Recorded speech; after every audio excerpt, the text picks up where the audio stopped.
दोस्तों आज मैं आपके लिए इस कोरियन वेब सीरीज के कुछ आखिरी एपिसोड को एक्सप्लेन करने वाला हूँ और अगर आपने इस कहानी के पिछले पार्ट को नहीं देखा तो लिंक डिस्क्रिप्शन में है, उसे जाकर देख लें ताकि आप इस कहानी को अच्छे से समझ पाएं। तो अगले सीन में हम देखते हैं कि मोइंजा जंगलों में भागते हुए सिपाहियों से गिर जाती है और इसी बीच वहां कमिश्नर इशिकावा भी आ जाता है और वो मोइंजा के हालात को देखकर समझ जाता है कि पिछले कुछ दिनों से हो रहे कत्ल का जिम्मेदार कोई और नहीं बल्कि मोइंजा है और इसीलिए वो उसे वापस ओंगसोंग हॉस्पिटल भेजने की तैयारी करने लगता है। पर तभी मोइंजा के अंदर का शैतान नाजिन की वजह से जाग जाता है और वो कमिश्नर को बहुत ही बुरी तरीके से घायल कर देती है। पर सिपाही उसे गन पॉइंट पे लेकर पकड़ लेते हैं। अगले सीन में हम देखते हैं कि यून के फादर एक बहुत ही बड़ा फैसला लेते हुए अपने आप को मेजर के हवाले कर देते हैं और अब यून पूरी तरह से अकेली थी। उधर मेजर यून के फादर को उस क्रिएचर से मिलवाता है और वो अपनी बीवी के इस हालात को देखकर रोने लगता है। पर अब क्योंकि वो क्रिएचर बहुत ही गुस्सैल होती जा रही थी, इसलिए मेजर अपने सोल्जर्स को यून को किडनैप करके यहाँ लाने को भी कहता है। उधर जानते संग अच्छी तरह से जानता था कि मुसीबत को तब तक खत्म नहीं किया जा सकता जब तक कि उसे जड़ से खत्म न किया जाए और इसलिए वो ओंगसोंग हॉस्पिटल में चल रहे गैर कानूनी एक्सपेरिमेंट को दुनिया के सामने लाने के लिए एक आखिरी बार उसके अंदर जाने का फैसला करता है। उधर हॉस्पिटल के अंदर कमिश्नर के हालात बहुत ही खराब हो चुके थे और उसका बच पाना बहुत ही मुश्किल था और इसलिए लेडी माइडा के कहने पर डायरेक्टर मेजर को जहर वाली इंजेक्शन देकर उसे हमेशा के लिए सुला देता है। उधर यून के जरिए जानते संग को उसके फादर के बारे में पता चलता है और वो यून से सब कुछ ठीक करने का वादा करता है, पर यून के दिमाग में कुछ और ही चल रहा था और अब जानते संग भागते हुए अपने दोस्त के पास पहुंचता है और उसे वहां पता चलता है कि कमिश्नर की मौत के जिम्मेदार सरकार ने विद्रोहियों को ठहराया है और उधर यून सीधा कमिश्नर के फ्यूनरल पे पहुंचती है जहां डायरेक्टर भी आया हुआ था और अब यून अपने दिल में छुपे सारे जख्मों को भरने के लिए डायरेक्टर के सीने में गोलियां उतार देती है और वहां मौजूद गार्ड्स उसे पकड़ लेते हैं। उधर जानते संग उन विद्रोहियों से बॉम्ब लेने के लिए आया था ताकि वो ओंगसोंग हॉस्पिटल को नक्शे से मिटा सके और उधर हॉस्पिटल के अंदर वो क्रिएचर उस कैद को तोड़कर आजाद हो जाती है और वहां मौजूद सोल्जर को मार डालती है। मेजर यहाँ बहुत ही परेशान था क्योंकि पिछले 2 घंटों से वो गायब थी और लेवल 4 में कोई भी हलचल नहीं हो रही थी। उधर डायरेक्टर के कत्ल के बाद लेडी माइडा के घर पे टॉप सीक्रेट की मीटिंग होती है और वहां मौके का फायदा उठाते हुए सारे विद्रोहियों को देखते ही गोली मारने का ऑर्डर पास किया जाता है। लेडी माइडा अब सीधा जानते सांग के घर पहुंचती है और उसे बताती है कि वो यून को ढूंढना बंद कर दे क्योंकि वो मर चुकी है और जानते सांग को अपने साथ चलने को कहती है, पर जानते सांग लेडी माइडा की बात नहीं मानता और कहता है कि मैं यून को बहुत ही जल्दी ढूंढ लूंगा। पर लेडी माइडा कहती है कि तुम अकेले मेरा मुकाबला कैसे करोगे, पर जानते संग मानने को तैयार नहीं था और अब लेडी माइडा उसे आखिरी चेतावनी देते हुए वहां से चली जाती है।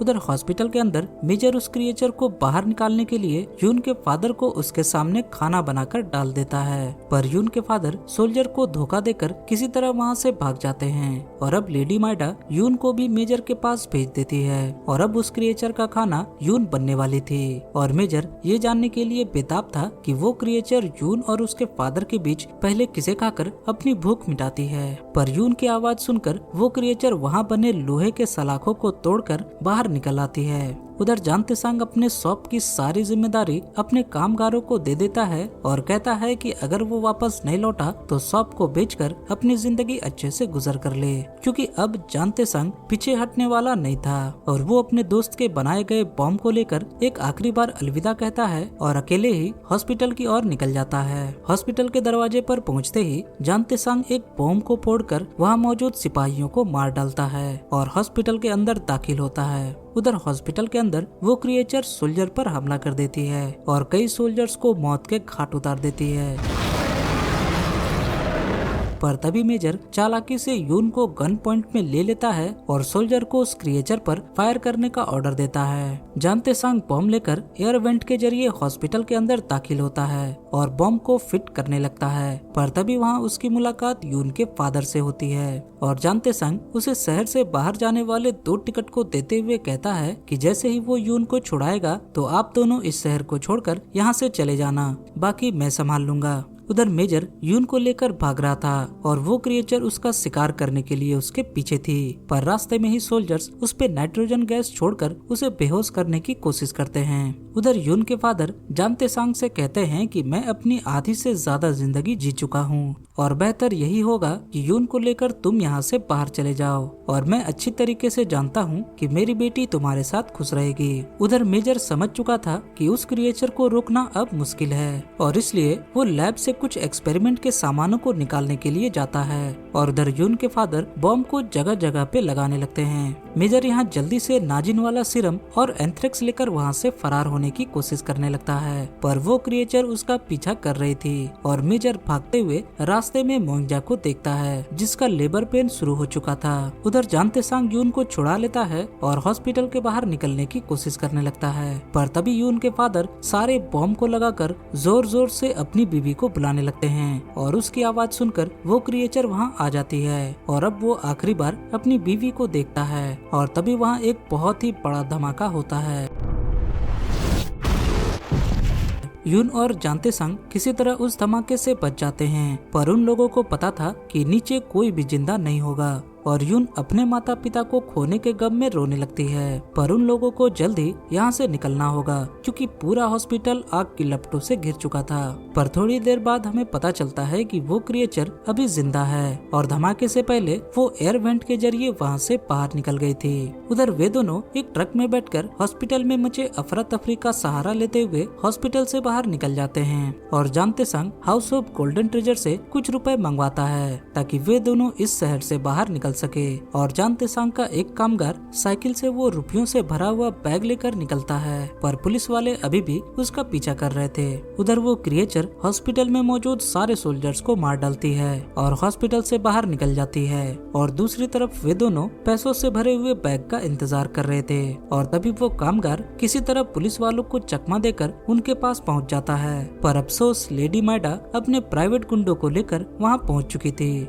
लेडी माइडा यहाँ कहती है कि मेरे लाख मना करने के बावजूद तुमने मेरी बात नहीं मानी और हॉस्पिटल को तबाह कर दिया। वो आगे कहती है कि पहले मैं तुम्हें पसंद करती थी, पर अब मुझे लगता है कि मैं एक दोस्त को खोने वाली हूँ और इससे पहले भी मैं एक दोस्त को खो चुकी हूँ और वो दोस्त यून की मदर की वजह से मुझसे दूर हुआ था। और अब लेडी माइडा उन लोगों को एक आखिरी अलविदा कहती है और उसके गुंडे उन दोनों पर हमला करने लगते हैं। यून और जानते सांग उन गुंडों से बहुत ही बहादुरी से लड़ते हैं, पर उन गुंडों की तादाद ज्यादा थी और थोड़ी देर फाइट करने के बाद आखिरकार वे लोग उन गुंडों के हाथों मरने वाले थे कि तभी वहाँ यून की मदर आ जाती है और उन्हें बचा लेती है। यून की मदर यहाँ जख्मी होते हुए भी उन गुंडों को बहुत ही बुरी तरीके से मारती है और वे गुंडे उसके मुकाबले कुछ भी नहीं थे।